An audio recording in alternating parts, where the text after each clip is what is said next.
Hello and welcome to episode 1214 of The Sleeper and the Bust. It is Friday, September 8th. I'm your host, Paul Sporer, joined this morning by Justin Mason. Justin, good morning, sir. Thank you to your Tigers. Thank you. Thank you. You're quite welcome. What are you thanking my beloved team for? They're out Beating there. up on Carlos Rodón and helping Yeah. me gain some ground in my main. And we're at the time of year where it always astonishes me just how much the standings move at this point in the time point of the year. But it's also like it's nerve-wracking and exciting, and I just chasing down championships, and I needed the Tigers to come through. They came through Carlos Rodón for me, big for some folks. And, of course, crushed some other folks, people starting Carlos Rodón. You can't really blame them for starting Rodón. He was coming off a decent start, facing the Tigers. You know, the Tigers been hitting better here in September, but they're still not a team that I'm running away from. You still got to start all of your kind of upper tier streamers. And so even though Rodón is not a set it and forget it, he's definitely somebody I'm streaming. And so to see him go out there and give up 7, that has to be really tough for the people who started him. But folks like you who are behind somebody who started him, you're jumping for joy off of that. Spencer Torkelson, 2 more homers up to 27. I've been really enjoying watching the club the last, basically the second half as you're starting to see some things really mold. Sucks to lose Riley Green when he got hurt with the elbow injury, but that Green, Torkelson, Carpenter trio that kind of ran the middle of the summer there, a lot of fun, and I'm excited about where the Tigers are headed. We're going to talk some call-ups today, and then we're going to really get into some two-steps. First big two-start weekend week coming up in a while. I think we've had really short lists recently. This one has a lot of big questions, especially because as we kind of come down the stretch, there's some question marks here that become, or guys that weren't question marks are into question mark territory because of the way they've performed. And now with such little time left, are you taking the risk? So we got to get into all of it. But let's talk about some more call-ups, some more interesting prospects here in the majors. Jordan Lawlar is up for the Arizona Diamondbacks. Getting a chance to, get a little cup of coffee heading into next year when he's expected to be a piece of the team. I'm not sure if he's going to break camp. Of course, if he has a big spring, I could see it. He had a huge 2-level season at Double and Triple A. Jordan Lawlar, somebody you're looking to pick up this weekend for these final few weeks? Yeah, I think especially if you need some stolen bases. I don't think the power is going to play real well in Arizona necessarily, but I think if he plays full time, I think the real question is like, is he playing full time over Perdomo? Is someone going to transition to third base, or is Perdomo going to become the utility infielder? Perdomo might be the one going to third. That's where he was yesterday on Thursday when Lawlar started, and they batted 8-9. Lawlar 8, Perdomo 9 there at short and third. I think it makes a lot of sense to have those two there. I don't know if Lawler's going to get any third himself or if it's straight up short for him. Maybe they could have them kind of alternate there. I don't know how that's going to work, but I do think that Lawlar should play consistently. And the DFA of Nick Ahmed, because as great as his glove is, Perdomo and Lawlar kind of got it now. And so he's DFA'd. That kind of clears the path. There's no real reason that Lawlar and Perdomo should be playing pretty much all of the time. Evan Longoria can DH some here. I'm not sure he really needs to play down the stretch. They're still fighting, obviously. They got things to work for here. So if Lawlar is struggling, I don't think they can play him, but you want to give him a shot. He's trying to maybe be an infusion of some offense for them, because they have a light handle, I should say, on that wild card spot with the Marlins and Reds just a half game back, your Giants 2.5 back. So I think it's one of those where I'm picking up Lawlar. I'm interested, especially like you said, if you need steals, 36 steals this year in the minors. And I don't want to go too high, though, because I do think he is going to play kind of like 2/3, 3/4 of the time for Lawlar. Yeah, so, I agree. Okay, so look for him this week, Jordan Lawlar. That's Lawlar, by the way. Don't look it up with the ER there. Might confuse some folks. Let's move on to Evan Carter in Texas. Oh, my God, how bad are the Rangers playing lately? Like, they cannot buy a win. The guys that are win days for them are not lately. Adolis Garcia got hurt, which I told you, didn't I? I told you not to pick that guy. And where is he when you need him most? Yeah, he's abandoned you in the I'm, pre- stretch I'm, run. I'm pretty sure I'm pretty sure you can put that one on the board for old Sporer here, huh? I'm not laughing at his injury. I'm laughing at my own dumbass self for getting one so horribly wrong on Adolis Garcia. 34 homers, 100 ribbies, 97 runs. That'll do. You know, Yeah, that'll do. That's a little bit of the that'll do pig. Not calling him a pig. That's a Babe reference. If you get it, you get it. Only 8 steals, and I've memed on that as well, saying he only got you 8 steals. Again, I told y'all. No, he had an amazing year. I'll tell you what, though, I'm going to triple down. I'm not buying him again next year. I still don't think he's a very good player. I'm a dumb piece of shit. But he did hurt his knee. And that sucks, by the way. I'm not laughing at the injury, but he did hurt himself. Are you cutting Adolis Garcia with the strained patellar tendon? I think I am kind of waiting and seeing this weekend, and maybe if we get more news that says, "Hey, he's gonna miss at least, I don't know, the next 2 weeks, but he's gonna miss 10 days," and It's we 10 only days either have, way. yeah. Easy cut. The answer is yes. Because Oh man, you that's have to. brutal. I know, of Yeah, course, it's very difficult, but I don't know how you hold anybody that isn't pretty much. I mean, I say pretty much the top of the scale guy. The counter would be, well, Adolis Garcia has been a top of the scale guy this year. Yes, but what I mean is more of like the first round dynamic. You know, let's say something. No, actually, I don't even want to put it out there. Something happened to one of those guys, but like one of the guys that we're talking about as a first rounder there. I think somebody like Adolis Garcia, as great as he's been, as wrong as he's made me, I think you gotta cut. I mean, 10 days left out of the season. Even if he's back in the minimum, yeah, why? You got to go for somebody this week. And maybe one of the guys that we're going to talk about here, Evan Carter. Let's talk about him getting called up. Big time prospect. Could be a pretty interesting bat. He was the 32nd ranked prospect coming into the year. Spent most of the year at Double A, which, by the way, I didn't really mention Lawlar's split of the season. It was 89 games at Double A, 16 at Triple A, and then gets up to the majors. Carter's even more disparate there, 97 at Double A, only 8 at Triple A. Got a week. They said, you know what? We need you. You hit the ground running there. Come on up to the majors. What can Evan Carter do for folks? Could he be a reasonable Adolis Garcia replacement for them? Should the Adolis Garcia folks just go for Evan Carter?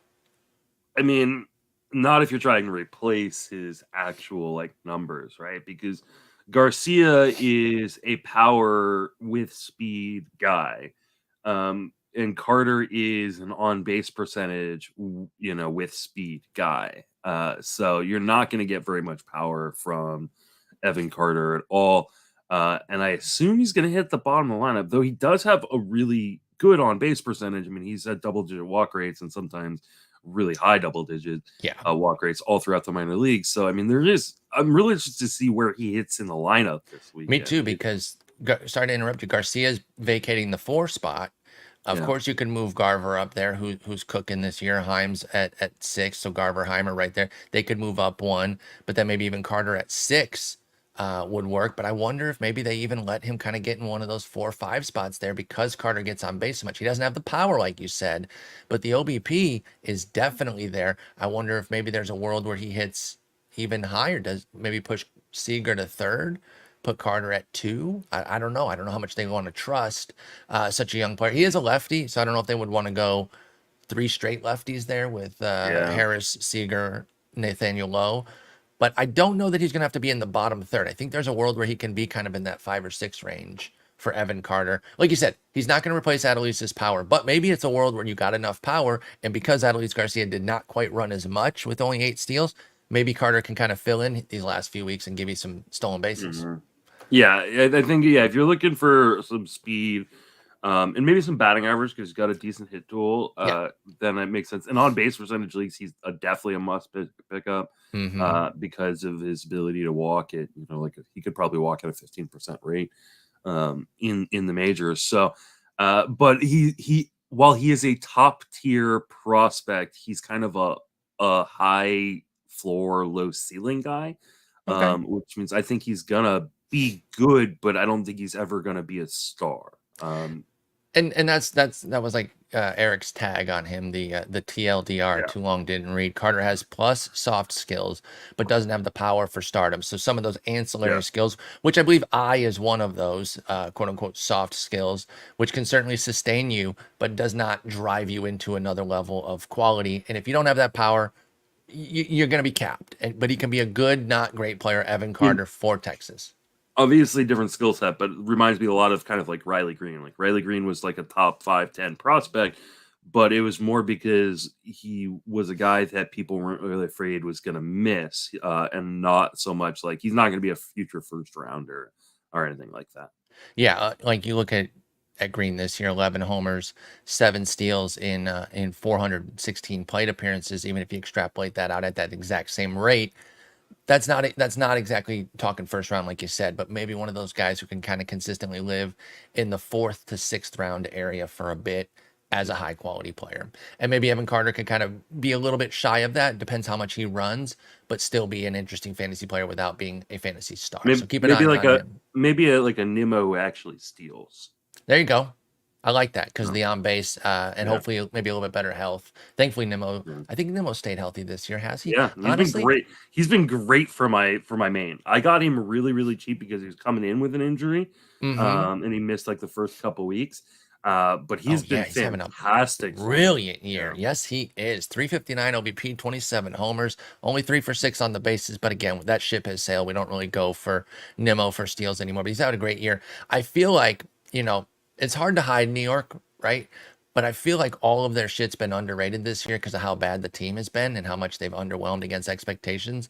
Just as a quick aside, are you familiar with just how great Kodai Senga's been all year? yeah, he's been really really And good. just like kind of under the radar completely, which again is very difficult to do as a premier Japanese player coming It's over because in New York. he was so shaky at the beginning of the I season, know with the command, and the Mets have been awful. So that's like, that's what it yeah, is. They suck, and so they just kind of off in their corner. Both New York teams, really. Obviously, there's been talk of how bad they are and kind of wallowing in that or laughing at it if you're an anti-New York player person. But some of their player performances have really gone under the radar. And I was looking at Senga yesterday. I was like, damn, he's had an excellent year. And the walks are still there, but 29% K rate with an 11% walk rate. I can live with the 11% walks, especially if you give up under 7 hits per 9.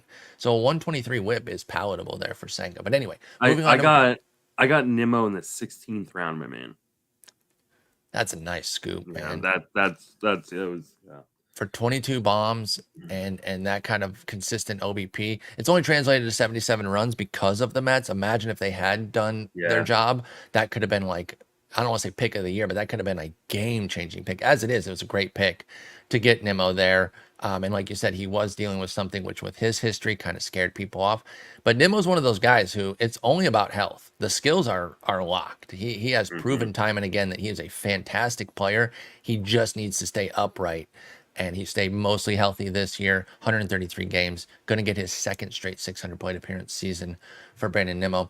Let's move over to San Diego and talk about Eguy Rosario. I remember when I called him E-Guy the very first time we talked about him because his name is Eguy, and why wouldn't I think that was E-Guy? But it's Eguy, which is awesome. He's headed up to the majors. Now he's had a tough year. He lost most of it to injuries, only played 45 games. He was somebody who was on the radar prior to that because we thought maybe he could come up and be something this year. Now he gets a chance at least to get a little cup of coffee here. 6 homers, 4 steals in those 45 games, but 4 for 9 on the bases. So really tough year on the bases. Uncharacteristically, he's not usually this horrendous. He was 21 for 29 last year, Eguy Rosario. But are you interested in Rosario in San Diego as a call-up anywhere? Uh, Probably not. I just don't know where he's gonna play. Like, Yeah, it seems like bench is really yeah. all he can do I right now. mean, when you've got Soto and Tatis in the corners in the outfield, and Grisham, for all his struggles offensively, still a really good Still a great defensive player. defender. And then Machado has been DHing, so What Matthew about Batten's gonna. third though for Batten? Eggy can play third. Yeah, Like does Matthew Batten need to keep starting? He's uh, playing very well, by the way. I yeah, don't mean to clown on Matthew Batten. He's made the most of his PT here, but couldn't Eggy find an angle in there? he could, but I just don't think it's going to be full time. I mean, Yep. Machado's still going to play third, and they're going to rotate guys in at the DH when Machado's playing third. So, I I just don't think there's enough PT down the stretch for I agree. Rosario to make a difference. Yep, I agree. That's really tough on Eguy. If he starts to play more, we can maybe pivot. But right now, I think he's definitely the lowest on this list of Lawlar, Carter, and Rosario. Let's talk about a couple Marlins injuries. These are coming at a really tough time. I mentioned they're a half game out of that wild card chasing Arizona, and they lose their best pitcher. Well, actually, no, he has not been their best pitcher this year, not even necessarily close to it. Their highest profile pitcher, Sandy Alcantara, to a flexor strain. We have maybe some concerns about this beyond this year. How did this news hit your ear with Sandy Alcantara going down? To be quite honest, the first I'm hearing about it. I totally missed okay. it. Yeah, when did it happen? It happened Wednesday. Okay. Right forearm flexor strain. And we know those are scary. Those can be precursors to TJ. Yeah. They can be nothing. There are plenty that have been, they spent the 2 weeks, they came back, all good. But there have been plenty of others where it is the beginning of kind of an unraveling of the health that eventually leads to TJ. Where do your concerns lie here with Alcantara going forward? He's an easy cut. I don't see any reason to hang on to him because he can't return until September 19th at the earliest. So that's an easy cut for Sandy Alcantara. So let's spin it forward to next year. Where are you at on Alcantara? Obviously, you need to get the news, but let's say you were doing a draft today for 24. Would you even take Alcantara? Not where he's going to end up going. Let's say if it's 5 rounds less than his ADP. Whatever you think that ADP is going to be, let's say he's still back in like, I don't know, the 6th round. Because like, he had an underwhelming season relative to expectations, but 4.14 ERA, 121 whip in 185 innings with 151 Ks. He certainly wasn't terrible. People are still going to be interested. What do we think? Like 5th to 7th round area? Well, I can tell you I'm in a mock draft right now for Towers. Okay. And he has not gone. We're in I think in the middle of the 4th round right now. I don't think he would be. He's not one of my like top 3 or 4 pitchers, and that was before or left. And that was before the injury. So I mean, would you take Alcantara in the 10th? Right. Don't think so. Okay, so that's like 150 picks deep. So Yeah. you got some concerns here. Of course, it's really difficult to answer this until we know what's up. I get that. That's why I kind of really pinned it on to like if you're doing a draft today. This is nerve-wracking. Obviously, if you're in any sort of keeper format, you don't have to deal with this right now. I do think it's an easy cut everywhere, though, and not great news for the Marlins. Even though he hasn't been great this year, you still don't want to replace him with some minor leaguer. You still want his consistent 6-7 innings of pretty solid work. He does have a couple 4 earned run outings recently, but 8 innings, 2 earned last time out. It was 4 runs. They were actually 2 unearned. But either way, they're going to miss Alcantara, and we'll have to keep tabs on what's going on with his injury status for next year. They also lost Jorge Soler, who has arguably been their best hitter. And he had a huge, rebound year this year, popping 35 homers, a 842 OPS is good for a 126 OPS plus, and that hurts. That hurts very badly for their chances. I think he's another kind of easy cut here with the oblique. What do you think of Jorge Soler? Are you cutting him first off? I think so. I mean, typically oblique injuries take 4 to 6 weeks to come back from. So like that would effectively end his season. So I think he's a pretty easy cut, and you just kind of move on and go pick up. I mean, if you're looking for a power replacement, maybe you go pick up like a Jack Swinsky or someone like that who maybe got a little bit more volatile profile, but can definitely go on a heater and try to catch that lightning. Yeah, 4 or 5 home runs the rest of the way. So what are you doing with Soler next year then? Big year, look good.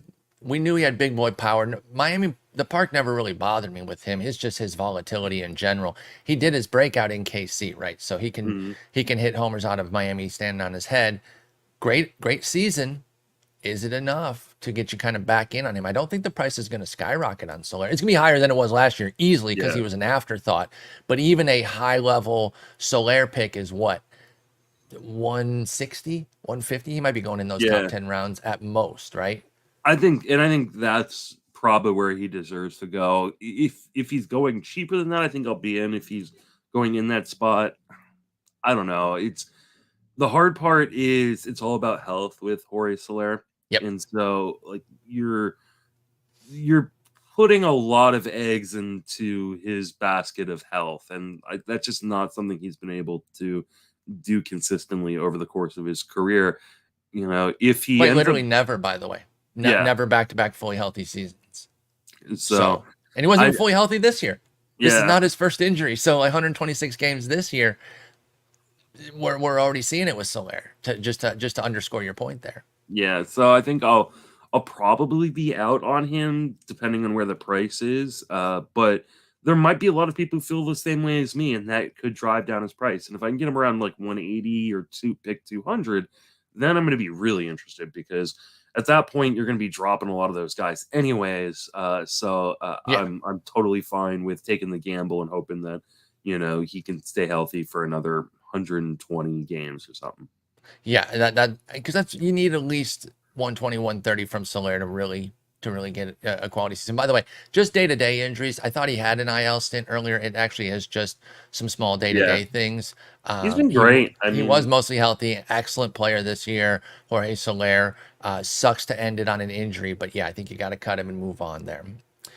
When the absolute hell did Jurickson Profar get back to San Diego? I don't know. I I saw a note related to how San Diego was going to pick him. I'm like, you can just take players from other teams? Wait, what? When did he get there? I have no idea. So he joined the Padres on a minor league deal on September 1st after being let go by the Rockies. Totally missed that. Do you have any interest? I know we just talked about Eguy Rosario finding playing time, so I know you're probably going to say the same thing about Profar, but yeah. he's a guy they had last year who did really well for them. Do you think that he could squeeze out Eguy even further? Does the fact that Profar is going to be called up hurt Eggy's playing time even more? I think it hurts both of them. Like, right? Like, I think they're all battling for very limited playing time to begin with. So Yeah, I just, yeah, I've got no real interest in either guy at this point. I mean, we have to remember that Kim was not the player he was last year that he is this year, and that's right. that's why Profar was able to find a lot of playing time. And so, I mean, unless Profar is going to play some first, Cooper's been cooking though. but yeah, Cooper's been great. I just think Cronenworth's probably I think done for the season, He's done right? for the So, year, if I recall correctly. um, yeah, and there's like broken wrist or I can't remember exactly what it was, I'll look it up. uh, but I don't know with Kim there, like I don't know where he Yeah, finds playing time. fractured So wrist, and I agree. And can we use this moment just to brag on Kim and 17 homers, 31 steals? mhm. It's a guy we've loved from day one. So I'm taking a show victory lap on him, even though I didn't have him in only but one league this year. I wish I could have gotten him in the main. I got him in my DCs, and he's been great. We loved him from day one. He took some time. The first year was pretty modest. Even last year was like fine, but not game changing. But for his price, he was fine. And then this year, the full breakout: 17 homers, 31 steals, 271 average, 361 if you play OBP leagues, 77 runs. Another season like Nemo's that's kind of soured by the team underwhelming because that's a 100-run season if they play up to their potential. Yeah. So that's kind of a bummer from Kim's standpoint, but of course you're very happy with everything you got from him. Let's move into the two starts because we do have a lot this week. Like I said, as we get deeper here and come down the stretch, you got to make tougher decisions and maybe not starting guys as blindly. So let's start with Baltimore going in team order here. Baltimore, Dean Kremer and Kyle Gibson get St. Louis and Tampa Bay at home.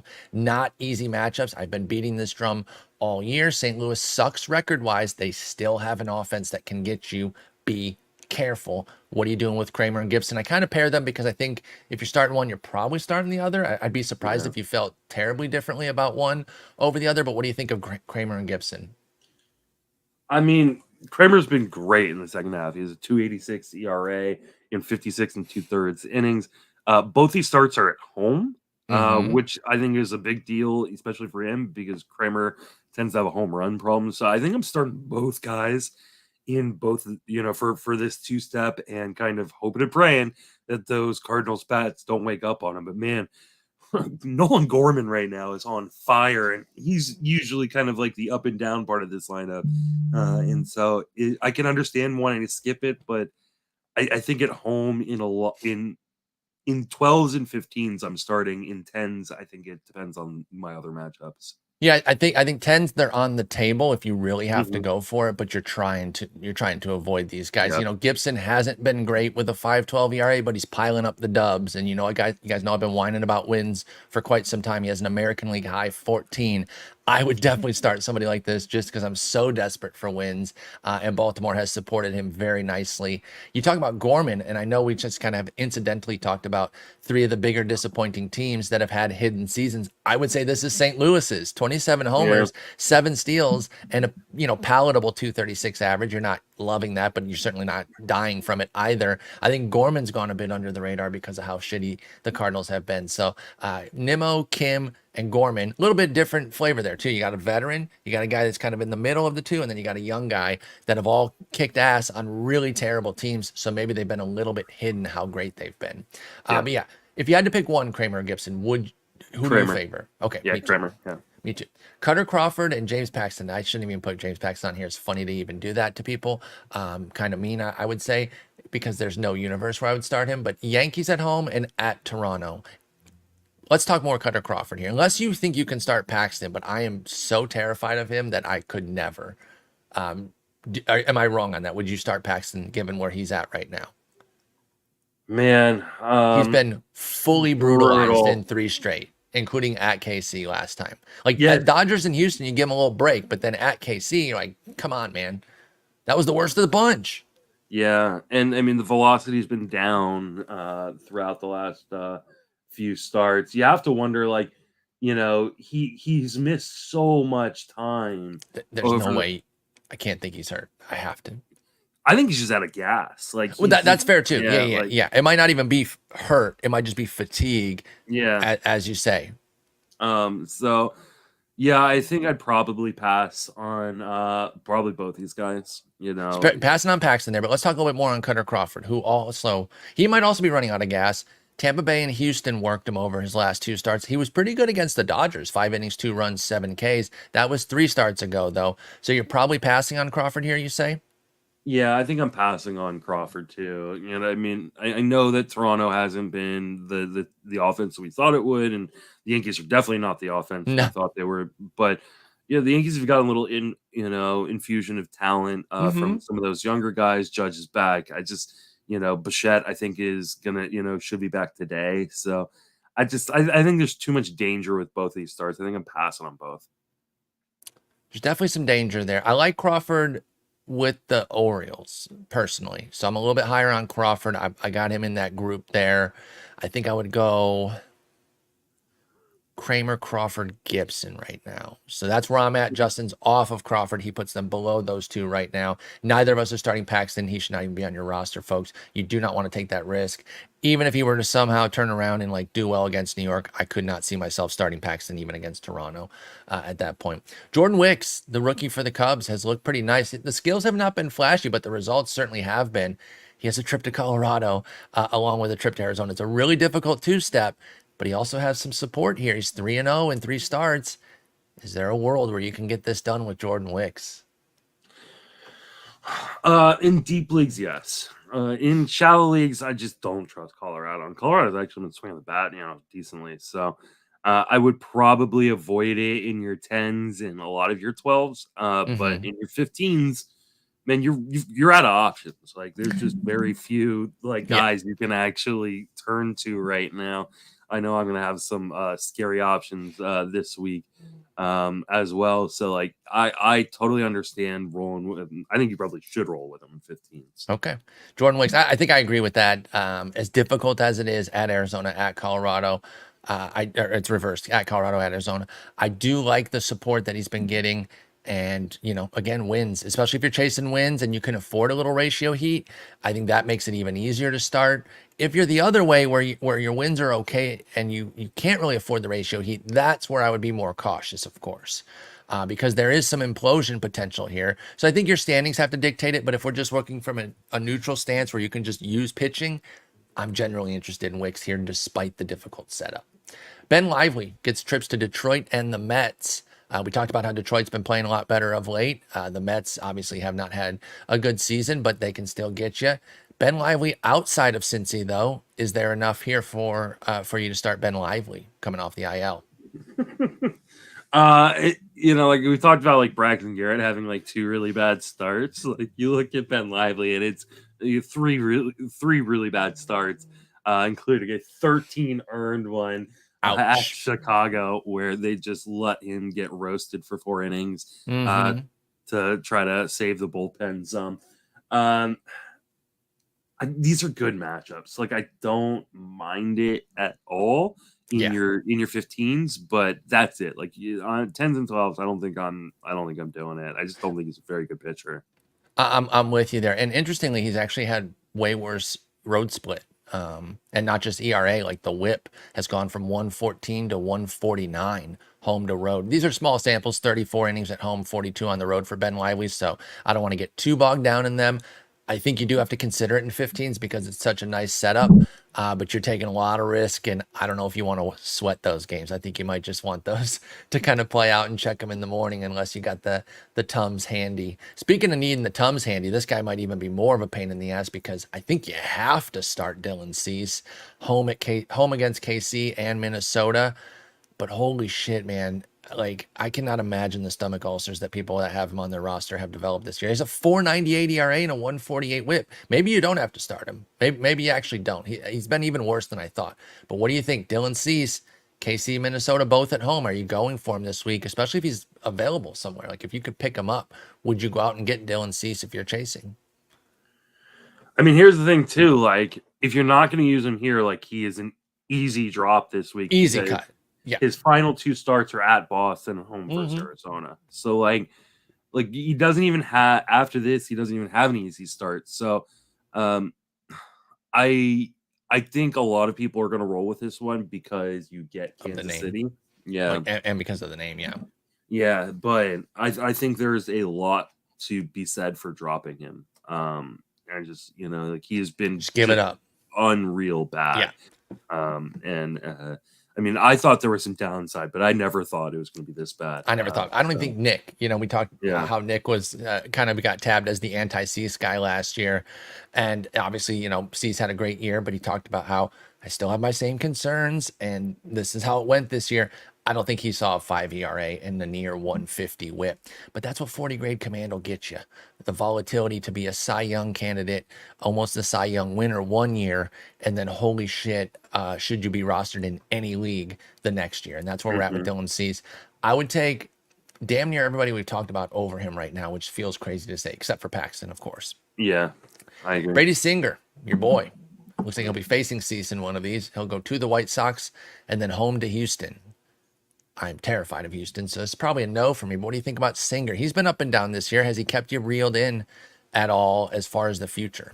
No, because I dropped him early in the season in the leagues where I could drop him. Like it's just, he's been helping out my main event competitor a lot of the year, but not as much blown lately, up. He's been blown up recently. So, I mean, I don't think I want to mess with Houston, especially after what they've been doing to some teams, including the Rangers. And then he would line up for his final 2 starts at Houston, at Detroit. So Singer gets back-to-back Houston. Yeah, I would just cut him too. If he's still somehow on my roster, I'm not starting him. I'm not picking him up. Hard pass on Brady Singer. Okay, I shouldn't have done this to you. This was rude to do to you. I'm sorry. What about Lance Lynn's bitch ass? Back-to-back guys. That have Singer and Lynn back-to-back. That's tough. Like you can tell I've had a really good season because I've been able to survive both Brady Singer and Lance Lynn this year. Yes. And you're still in the hunt. Kopech. 3 mega duds, and you're all in the AL Central to start the season too. So you thought, hey, I'm drafting from the AL Central. That's where you get pitching, and 3 guys just crapped all over your team. Look, we thought the Dodgers fixed them, and I got some pushback on my rank for them, but it was after the Atlanta start, so I was like, come on, you're overreacting to the Atlanta start. I see this one against Miami now, and this is 3 rough starts with 8 homers. I'm very concerned. He gets San Diego and Seattle at home. Do you dare go back to the well with Lance Lynn? Oh, man, I don't know what to do here. Like, San Diego is a scary offense to begin with, right? And Seattle's been the best team in baseball since the break. Like, I think people are missing just how good they've been. Completely agree. They only know about their pitching. Yeah, especially because like they're on the West Coast, they play late games. Like I think they get kind of overlooked by all the other teams that play earlier. I agree. Then of the West Coast games, you've got the Giants and the Dodgers.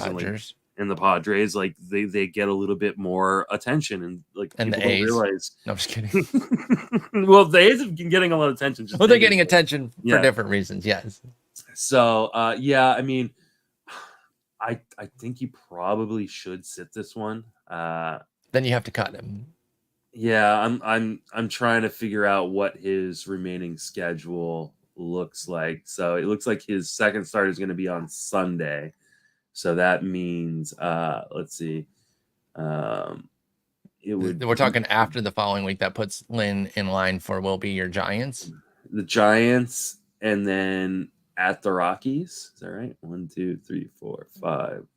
So there, 1, 2, 3, 4, 5. No, 2 Giants starts rest the way. Like maybe he's not a cut. Maybe not an automatic cut. By the way, it's at Seattle. I messed that up. It's San Diego and at Seattle. I don't know if that changes your outlook or anything, but just for the sake of I may end up having to roll with them just because of my options in a 15. So like he's not completely off the table. There's a world where you bench and hold, right? Yeah. We talk about how to start is a litmus test. If you can't start him, maybe you got to cut him. There is a world where I would hold Lance Lynn here, see how it goes. Only and then maybe 15. take 2 San Francisco. Yes. 15's only, and then maybe hang on for the 2 San Francisco starts. Yeah. If your wins chasing, I think you kind of have to start him. I agree. I keep bringing it up as a huge wins chaser. I would probably start him, as difficult as that is to say. Obviously, if you're protecting ratios and you need wins, then you have to do some math. You have to balance it. How much will a 6 ERA kill me or anything like that? Even if I get 2 wins, so do some of that math. It's a very difficult decision with Lance. The hard part is over his last 3 starts, how many strikeouts do you think he has? Is 8 homers. Does he have more homers than strikeouts? Yes. Oh my God, 6? No. Fewer than 6? He has 4? 3. He has 1 in each start. So you're not even getting strikeouts. You're really just win seeking. He's got 1 win in his last 3. At least you were getting the Ks with the White Sox, right? Like he had a big K rate. Yeah, that is oof. He's had 4 10+ K games, including that 16K game at Seattle. So how worried? Oh man, I did not realize it was 1K per. Yeah. At Boston, home to Atlanta, at Miami. So you can't even just say it's opponents. In that time, in those 3 starts, he's given up 24 hits. Jeez. In 6 walks. So like it's brutal. Like you are legitimately only using him for wins. So like if you don't have to. You don't have to for wins. Yeah, if you don't need wins, like he is a drop. Yeah. I think that's it. If you're desperate for wins and you're just Hail Marrying it, go for it with Lynn, and good luck. Otherwise, it's a cut. I agree. I don't even think you necessarily need to hold through that to see about those San Francisco starts. Yeah. Okay. So that was a ride there with Lynn. We went through the ringer there. I did not realize he had 3 freaking Ks. Another guy you got to get the antacids out for if you're going to do anything like this. I think it's a no because of the second start, but I'll ask anyway. Yeah. Edward Cabrera at Milwaukee and home to Atlanta. Can you possibly risk Atlanta with anybody who isn't an ace right now? Okay.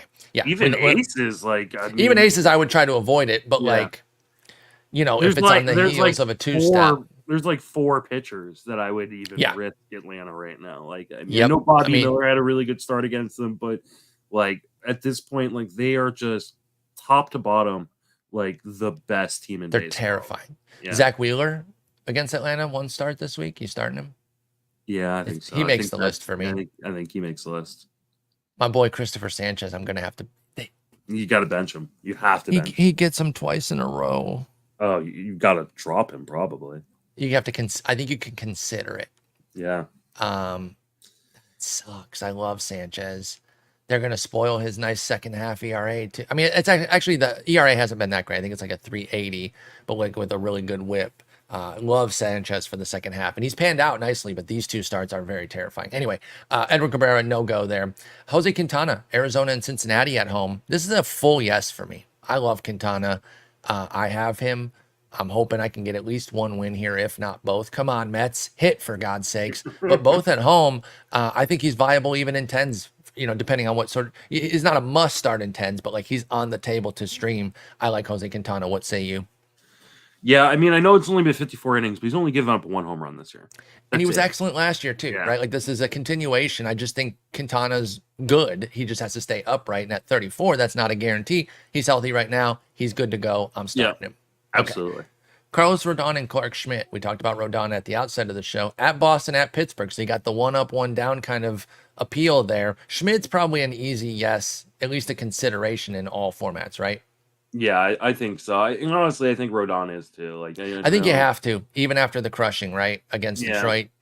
I think that's the right decision. And let's see. I want to see what they're gonna finish out with. If my computer will. Well, while you're looking that up, I'll point out that but prior to this crushing by the Tigers of Rodón, which by the way, I think they have a decent historical record against him. That might be anecdotal. I can look that up, but I remember a few times that they've really gotten to Rodón. Remember, he was in the AL Central quite a bit there with the White Sox. Anyway, 3 starts before that, he'd given up 1, 2, and 2. It was a 2.87 ERA and 15 2/3, only 12 Ks, but 3 walks. He'd looked a lot better. The Tigers just ran him up yesterday, 8 hits, 7 runs. Almost everybody that got on scored. So he got BABIP'd a bit. I think you go back to the well with Rodón here at Boston, at Pittsburgh. What do they got coming after that? Yeah, so Schmidt's going to have home versus Arizona and then at Kansas City, and then Rodón is going to have at Toronto, at Kansas City. I think they're pretty much in the lineup the rest of the way. I think, if Rodón sucks this week, you don't have to do Toronto next week, but you want him for the last week in Kansas City. Exactly. So yeah, I think you're hanging on to these guys. You're starting them in a lot of spots. Carlos Rodón and Clarke Schmidt. Taijuan Walker has Atlanta and at St. Louis. That's a no. I love Taijuan. I cannot do that. That's far too scary. No, just don't do it. We don't need to belabor that. Andre Jackson. How about Andre Jackson, dude? I don't think he's getting nearly enough run. Of course, he's in Pittsburgh, totally hidden reliever who's just kind of starting here down the stretch, but he's looked pretty good. And with Pittsburgh in 29 innings, 4 of which have been coming via the start, it's a 4.34 ERA, which doesn't knock your socks off, but it's a 110 whip with a strikeout per inning. And he's looked pretty solid. He did get beat up by Milwaukee last time out, 5 walks. So that, once he lost the control, it got away from him. But the 3 starts before that were really solid. KC, he looked excellent. The Cubs, he held his own, 6 innings, 2 runs, only 2 Ks, but he did well there. And then a trip to Minnesota, 4 1/3, 2 runs, 6 Ks. Andre Jackson gets Washington and the Yankees at home. Where is he a consideration for you, if anywhere? I think in 15s, he's definitely a consideration. But then he's an easy drop. He finishes at Cincinnati and at Philadelphia. Oh, yeah. So I think you kind of say thank you for your service, and then he's gone. So whatever you would do in a pretty nice 2-step with a guy that has mediocre skills at best. Standard streamer here. Yeah, exactly. I think he's in consideration for 12s, depending on what's available. Not at the top of the list, but certainly on the board. I like some of the things that Andre Jackson's done, but don't get too carried away with it, especially because Washington doesn't strike out either.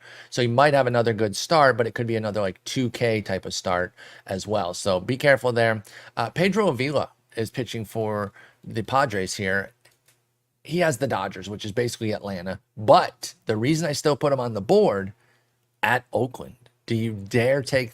this is as disparate as you can get at the Dodgers at Oakland. Pedro Avila coming off 6 2/3 scoreless against Philadelphia last time out. He got cooked by your Giants the start before that, cooked by Milwaukee the start before that. So 1 gem, 2 duds. Any chance you're starting Avila here with the worst team and the best team, or at least one of the best teams? Okay. Even in his good start, he walked 6. I thought that was 6 strikeouts. No, that one strikeout, 6 walks. That's fair. A 118 BABIP in that game. Yeah, that'll help. Yeah, I think the Dodgers start could kill any potential of what Pedro Avila could do at Oakland. I agree. It's just too risky. Dakota Hudson gets a trip to Baltimore and then hosts Philly. When he's on and the defense is getting the ball or hit right to him, things are going well? Is there a world where you're starting him here? He's volatile with his skills. Like, he doesn't strike out many. He can allow a few bombs for a ground ball guy. But when he's on, he can look pretty darn good. And you saw that against Pittsburgh. And of course, you wouldn't have started him at Atlanta, so there's no worries there. You wouldn't have started him at Philly either. So then the Pittsburgh, Mets, and Oakland starts have all been great. He gets a decently difficult start, two-step here, though, with at Baltimore and Philly. At Baltimore hosting Philly. He's starting Dakota Hudson anywhere. No. Just flat out no. No. Okay. The upside I think that's fair. The lack of strikeouts means the upside is so limited. Because you have to win. You have to get wins, yeah. And like, you can't count on that here. You've got Baltimore, who's been the best team in the AL East, and Philadelphia, who's been like, the second best team in the NL East. I don't think that's fair. No, you're right. You're right. I don't think so either. Even if one of these is a gem, I'm just not sure it's there because, like you said, you have to rely so much on getting dubs. And I'll point this out too, as we did with Avila. Even in his great start here, Pittsburgh, 7 innings, 1 run, 0 Ks for Dakota Hudson. Come on. The Texas two-step here, Nate Eovaldi and Max Scherzer. They get at Toronto and at Cleveland. I did not expect to have these guys on a "are you starting them" list or not, but Eovaldi off the IL got cooked. Scherzer looks like hell right now. Which of these two are you starting, and where are you starting them? At Toronto, at Cleveland? Man, I think they're in consideration to not start in 10s and some 12s. But in 15s, like, you just have to roll with it, especially getting at Cleveland, which is not an offense you're worried about at all. But, this is not one you're going to feel particularly good about when you go to set your lineups on Monday morning. The velocity for Eovaldi is still down. So that's pretty scary. I think if I was going to start one, I'm starting Scherzer. But in 15s, like, you don't have options. I keep saying it, you don't have good options. So if you are fortunate enough to have a world where you have a deep enough staff and you can sit one of these guys, good on you. But most people in 15s just don't. I think you got to ride with these two. They were studs throughout the year. I know Scherzer looks like hell right now. I don't know. It's got to be so hard, but I think you got to push the button on both. I think I'm going for both. All right, and then Josiah Gray finishing it off at Pittsburgh, at Milwaukee. Another Justin Mason favorite here, who all in all, I think this is still a nice growth year, but it kind of lost some of its shine over the summer. The 4.13 ERA is definitely nice, but a 150 whip, 150. That gets a bit hidden by the decent ERA for deep leagues. Make sure you're understanding the pain that a 150 whip is doing for you. Do you start Josiah Gray here, though? At Pittsburgh, at Milwaukee is not a bad two-step. It's a great two-step. The problem is he going to even go deep enough to qualify for a win? Last 2 starts, he went 2 innings and 4 innings.